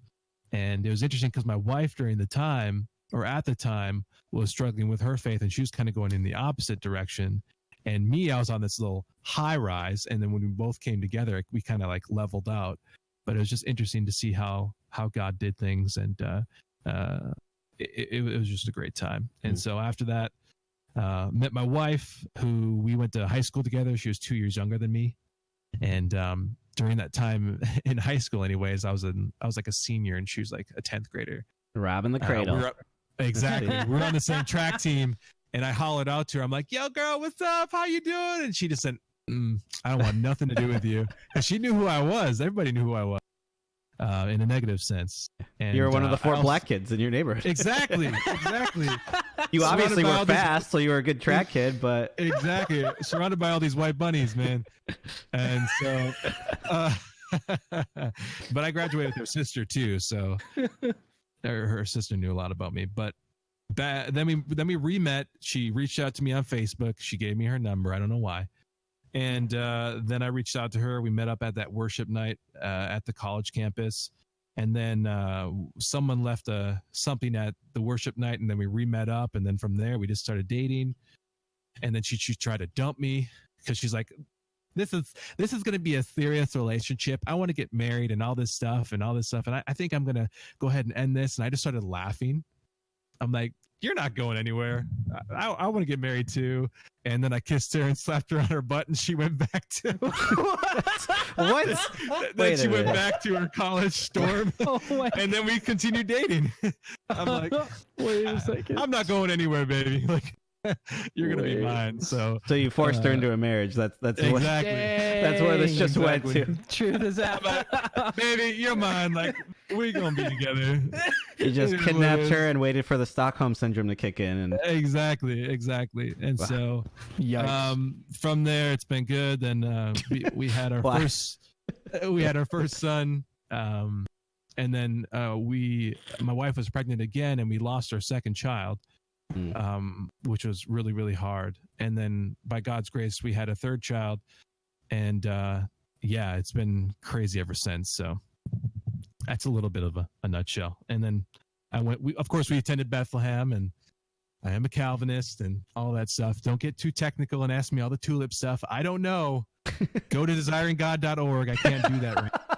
I'm a dad. I don't got time for that. Ain't nobody got time for that. I don't got time for those arguments. I almost want to hear... I feel like I say this every week, but at some point, I'm maybe, Ken, for season 3, can we get all the wives of the people who we scheduled on in the same episodes? Like, have the wives come on and tell their version of all these stories, because I'm like, this is there's certain parts where I'm just like, wait, what was left? Where did that go? How did we get to butt hitting? And she's like, oh yeah, someone left something. Like, Calvinist is like leaving behind his. Oh yeah, has anyone seen this? My gloves, my favorite leather gloves, are missing. Oh, we need to get back together. Yeah. Oh. No. I see you, Calvinist. I see you. It's good. But what was your question? What did you want to know about? I was saying, so the ministry aspect there. So that's kind of like how God brought you guys up, and and is kind of called you to Himself. But then really, like, how did because we connected here. It's not like I knew you beforehand. So sure. So how did you kind of get into the streaming world and into all this, or even Twitch? I always feel like there's always a story behind that for a lot of people. Yeah. It's actually a funny story. But before that, I went to school to become a pastor, and I did like 2.5 years, and then due to the financial reasons, I just couldn't afford school anymore. But so I've always aspired to do some type of evangelism ministry. I love talking to people about hard topics. I'm not afraid to dive into the hardest of hard. You know what I mean? Because I think people are dying to get real. Yeah. And so that's kind of what drew me to Twitch. But honestly, what really drew me to Twitch is I found Dr. Disrespect on like YouTube or something like that, and his YouTube highlights. And I was just laughing. I'm like, I don't like the cussing and stuff, but boy, this dude has my humor. And so I started watching him on Twitch, and I'm like, man, like, I think God has blessed me with funny, and I think I could do some skits. I was a YouTuber back in the day, and we made some funny stuff, and I want to share the gospel too. I don't see a lot of Christians on here. And so I came to Twitch back in 2016, and I watched it for like, 2 years or so? No, actually only 1 year. Yeah, it's from 2016 to 2017. And then from there, I started streaming in 2017. So I hopped on. It was just me and my Xbox. And we were just playing PUBG. And so actually first it was Call of Duty. And then we went over to PUBG. And from there, I just was sharing the gospel with random people. And it slowly built up. And then we also, I don't remember when I first followed you. Let me just try to figure that out. Yeah, because I don't know. I don't know if you were streaming by then. You spelled it wrong. You forgot an O. There you go. For a year, 2 months, 24 days, and 22 hours. Yeah, so a year ago, yeah, I was streaming. Yep. So I found you. This guy's pretty cool, and then I had you on my show, and we talked about some good stuff. And yeah, from there, then I met all these other people, Ken and all them, and they all came from another Christian platform. So I slowly but surely I started meeting all these Christians, and it was just such a cool experience to see everybody wanting to stream and share the whole of Christ. A lot of people just say the love of Christ, but share the whole of Christ. I like to counteract that. Right. And yeah, to share the gospel. I thought it was so intriguing. So from then on, we've just been streaming. We now have a set schedule, and yeah, we're doing work. Yeah. So. What for you is like the reason, like what gets you up to do this regularly, to keep that schedule, to keep grinding out, to keep doing all this, you know, like, is it the hope of, yeah, one day I could really do this full time, or being able to share with it? Or is there something else or something more where you're like, no, it doesn't ever matter if I ever get to a partner level status? Yeah, that's a great question. And that's an interesting question too. So when I first started out, it was more gospel centered and like, yeah. But when you get the taste of it, it's like, wow, I want to make this into my job. Yeah. And so for me, it's been a battle on how to balance that. Like, how do I set time apart to really do some cool Christ-like things, like, well, biblical centered things on my channel, and not be so competitive. So I struggle with that off and on and on. Yeah. And so my move to Mixer was a selfish move. It was motivation to want to become something. You know what I mean? Yeah. I'm like, oh, here's my chance. Not because of Ninja. It's always been on my heart and mind to want to go over to Mixer and just do something different. And I went over there. I felt the taste of all these follows, getting to know people, but then I just felt empty. And I'm like, wait a minute. Okay, what's God telling me? And I just felt humbled. You know, it's the same grind over there that it is over here. There's not a whole lot of difference. And God is like, you're not really having me in your streams anymore. What's going on, Calvinist? Like, what's going on? Like, what's the real reason why? So just being humbled on that, I now just feel like, hey, we're just going to stream. We're just going to see what happens. And we're going to be focusing on God more. So yeah, that's kind of where we're at right now. That's awesome. Gotcha, man. Yeah. It's been a humble experience. Now you just need Mateo to see the light again. And now I'm kidding. And I wanted to come back, like I said, to hang out with you guys again. And for me, I'm like, I don't really have a community. I don't have a Calvinist community of people that come and watch and hang out. And then when I left with that mindset, I now realize, no, I have a lot of friends over here. What am I doing over here? Like, why would I leave everybody? And so, yeah. No, that's good, man. I think that's awesome. I think, you know, speaking from that experience of from my timeline is like when Destiny died, you know, and I kind of saw the follows I was getting from being so competitive and, you know, being able to do that well for others, and then being like, why am I doing this? And having to take that step back. For you, it was the move to Mixer. For me, it was, you know, just Destiny dying and it not being good and being like, man, what's my channel really centered on? And and it wasn't until I took that 2-month break and came back in 2017 and really started over that was like, I'm like, nope, this is all for God. You know, obviously we're not, it's not going to just be like a Bible study stream. We're going to play games and do other, you know, content that people can connect in and, you know, have that common ground in initially. But like the root and center and heart of this is the gospel and Jesus. And I was worried because a lot of the people that had followed me up until that point weren't even people subscribed to me. Like, I think I maybe had like 10, 15 subscribers at the time. And I'm like, I'm probably going to lose a lot of these people because they're not Christians and they don't want to feel like the, you know, religion's just being thrown in their face over and over again. But I think it was like that step of faith and just being like, okay, God, this is yours, regardless whether or not it's 100 subs, 10 subs, 5 subs, you know, partnership, whatever. But then just going, God, this is for you. That's like, honestly, when I started meeting a lot of you guys and getting reconnected and being able to do that and just be like, okay, I can just be me. Cause I don't think I was ever fake, but it was just this like, I'm not intentionally thinking like, oh, I need to be talking about Jesus right now, like, or making it a point to be like, guys, you're valued and loved. You know, like those things weren't on my radar initially. I was just like, I'm just having fun and just killing a few hours while I'm stuck home, you know? Sure.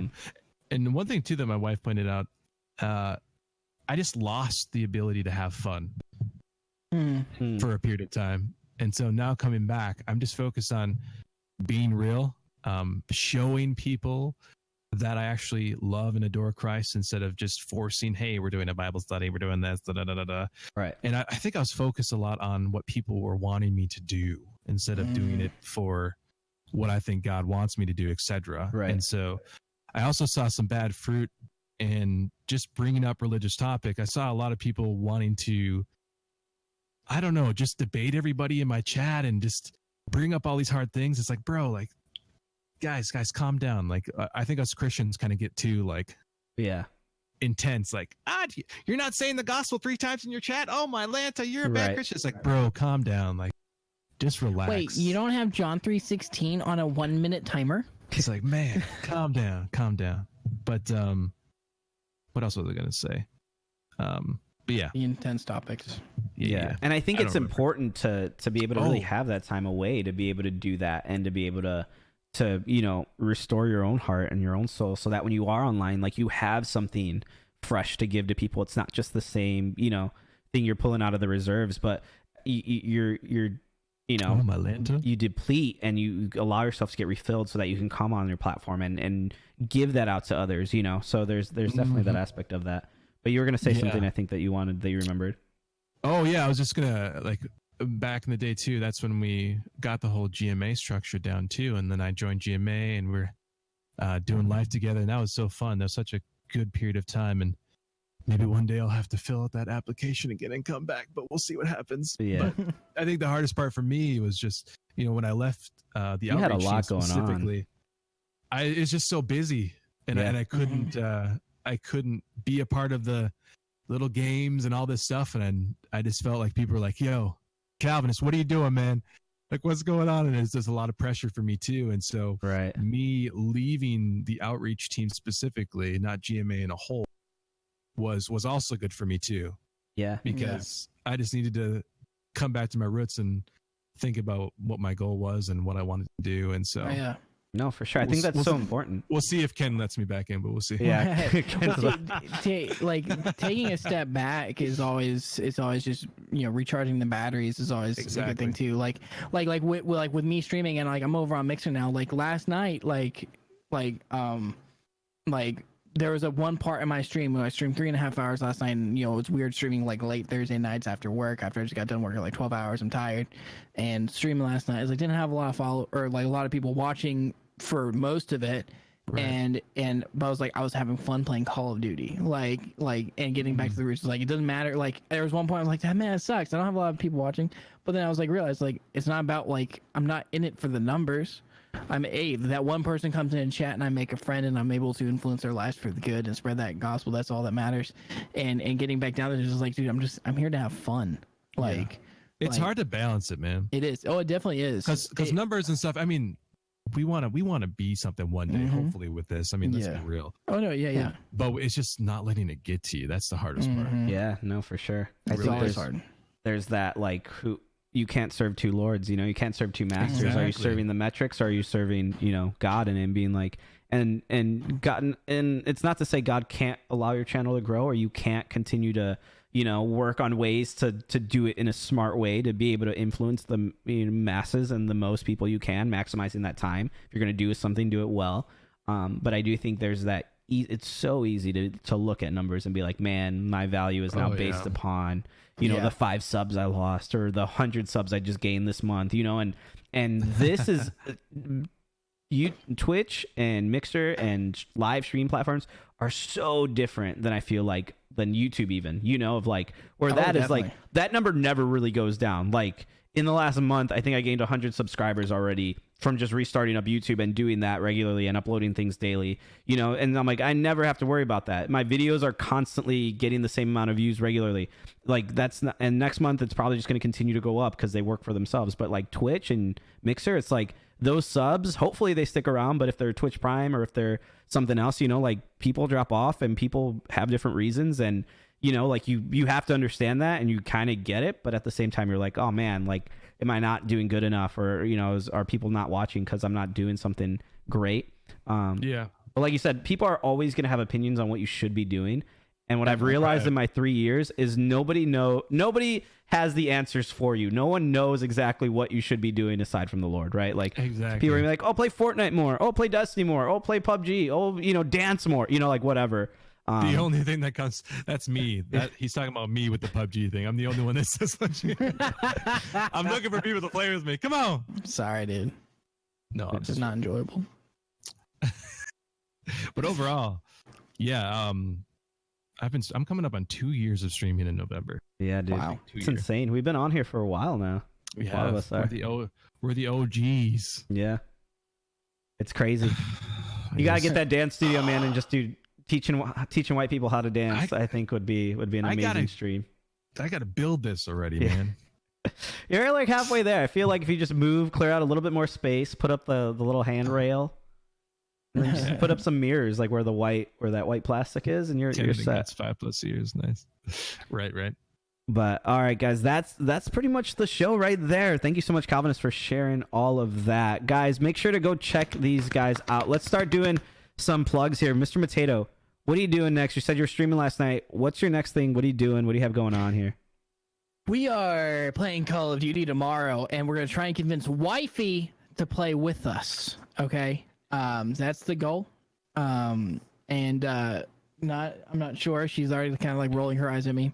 But I picked up Call of Duty for the Xbox so she can play with us. We just need Carrie here, teach her how to play. But the goal is tomorrow streaming on Mixer. And we'll be having a blast grinding out the beta, and then be very depressed when the beta goes away.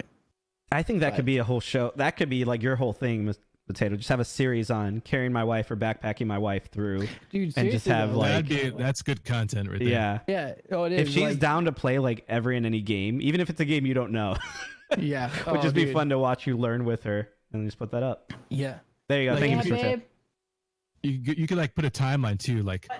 This is me playing Call of Duty for only 1 month. This is me playing Call of Duty after 6 months, and so on and so forth. Yeah. Well, Jay's saying is perfect content is in almost series. every game we play. It's backpack series where I carry you through the game to get wins.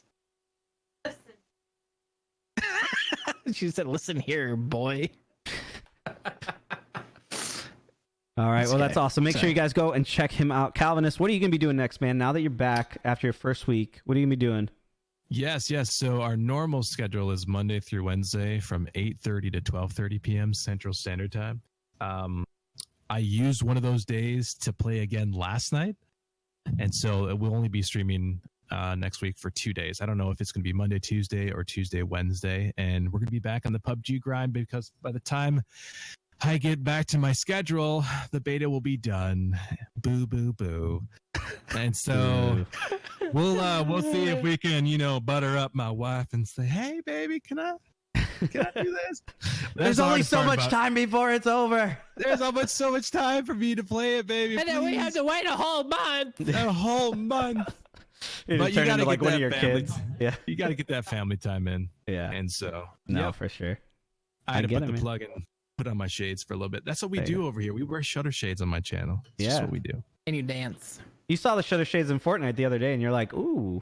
I know. I'm like, bro, they have my shutter shades. They're copying me. They saw my dance. Yeah, they're just trying to capitalize on your big moves here that you've been doing. Right. And just sneak in your little icon there. Well, thank you guys. Please go check out both of these guys. They both have awesome content that you should check out. Potato with his backpack. Well, hopefully convincing his wife for backpack series. That would be awesome. And Calvinist, just with his dancing alone, like, should intrigue enough of you guys on there. So go follow these guys, one on Mixer, the other on Twitch here now.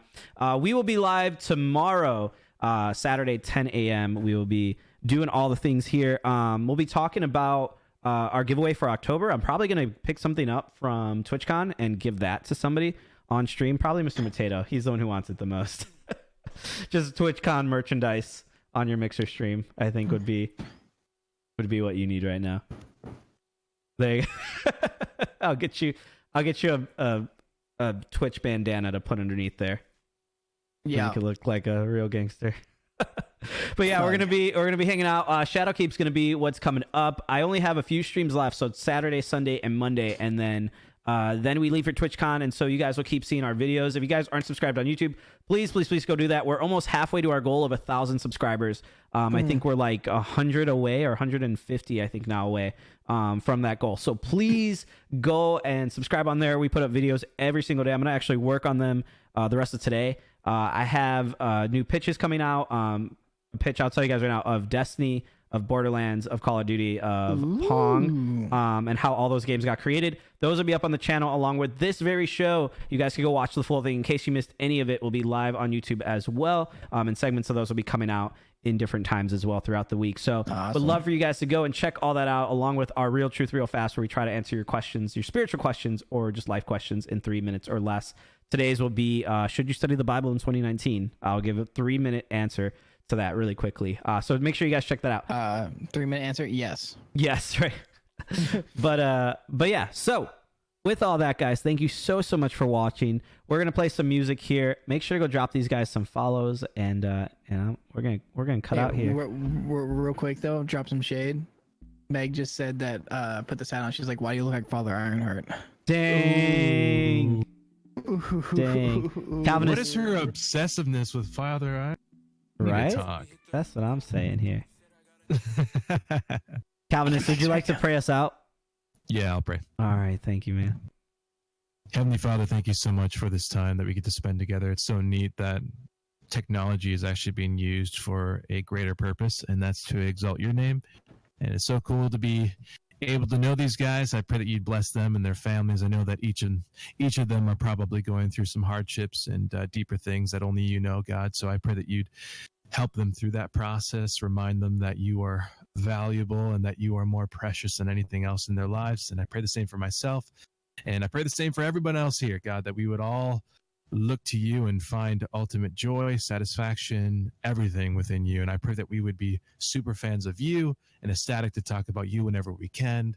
And I'm just so thankful to be online friends with these guys, and soon to be IRL friends with these guys one day when we meet. So thank you so much, God. And I pray that you bless us all with your presence in Jesus' name. Amen. Amen. Thank you, sir. Soon, I'm going to be coming back to Minnesota real soon. We'll have to get Hurry together. up. I'll try. I'll do my best. Guys, thank you so much for watching. Know that you are valued and loved. And until next time, we'll see you guys.